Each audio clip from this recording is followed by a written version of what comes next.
আজকে এই 72 ফিরকার দলের লোকেরা রাসূলের যুগে মুনাফিকি করে নূরের নবীর গায়ে আঘাত করেছে, নূরের নবীকে কষ্ট দিয়েছে। হযরত ওমর রাদিয়াল্লাহু তাআলা কে শহীদ করেছে, মাওলানা আলী রাদিয়াল্লাহু তাআলা কে শহীদ করেছে, ইমাম হাসান হুসাইনকে শহীদ করেছে, শহীদ নুরুল ইসলাম ফারুকীকে শহীদ করেছে, বাকি বিল্লাহ সালালিকে শহীদ করেছে। আজকের যুগেও তারা শাহজালালের মাজারে কুয়া মারে।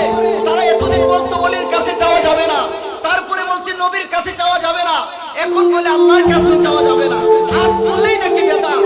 এই বেদাত ওয়ালাদের দাঁত ভাঙা জবাব দেওয়ার জন্য নূর নবী সাল্লাল্লাহু আলাইহি সাল্লামের খাঁটি আশিক উম্মত চতুর্দশ হিজরিত মুজাদ্দিদ 1500 কিতাব লিখে দাঁত ভাঙা জবাব দিয়ে তাদের সবার জবান বন্ধ করে জানিয়ে দিয়েছে নবীর প্রেম ছাড়া, নূর নবীজির প্রেম ছাড়া কোনোদিন উম্মত, কোনোদিন খাঁটি উম্মত জান্নাতি দলের অন্তর্ভুক্ত হওয়া যাবে না। কথা বলেন ঠিক কি না?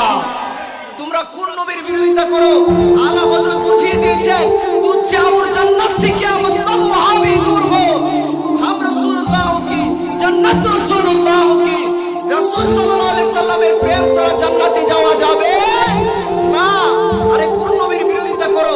আমার নবীজি মনে কষ্ট, আল্লাহ বলে বন্ধু ইন্না আতাইনা কাল কাউসার, আপনি কষ্ট নেবেন না, আমি আপনাকে হাউজে কাউসার দিয়েছি। শুধু হাউজে কাউসার না, কুল খায়ের, সমস্ত কল্যাণের মালিক, সমস্ত রহমতের মালিক আমি আপনি নবীকে বানিয়ে দিলাম। এজন্য নূর নবী সাল্লাল্লাহু আলাইহি সাল্লাম সারা জীবন কেঁদেছেন, এখনো সোনার মদিনায় গুনাহগার উম্মতের জন্য কাঁদতেছেন, হাসরের দিনও কাঁদবেন।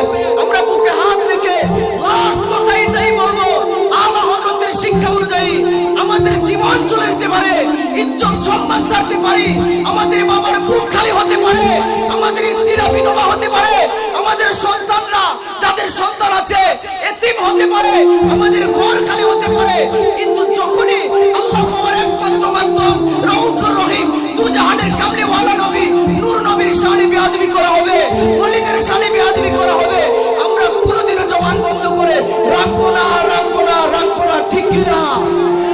এতটুকুতেই থাকেন। নূর নবীজির প্রেম হলো ঈমানের মূল। আল্লাহ আমাদের সকলকে আলা হযরতের শান বুঝা, আলা হযরতের কিতাবগুলো পড়াশোনা করে নবীজির প্রেম অন্তরে ধারণ করা মরার তৌফিক দান করুন। আমরা আমল দিয়ে জান্নাতের আশা করতে পারি না, একমাত্র নূর নবীজির শাফায়াত ছাড়া। কথা বলেন ঠিক কি না? আল্লাহ নবীজির প্রেম আমাদের অন্তরে দান করুন। আমিন আমিন।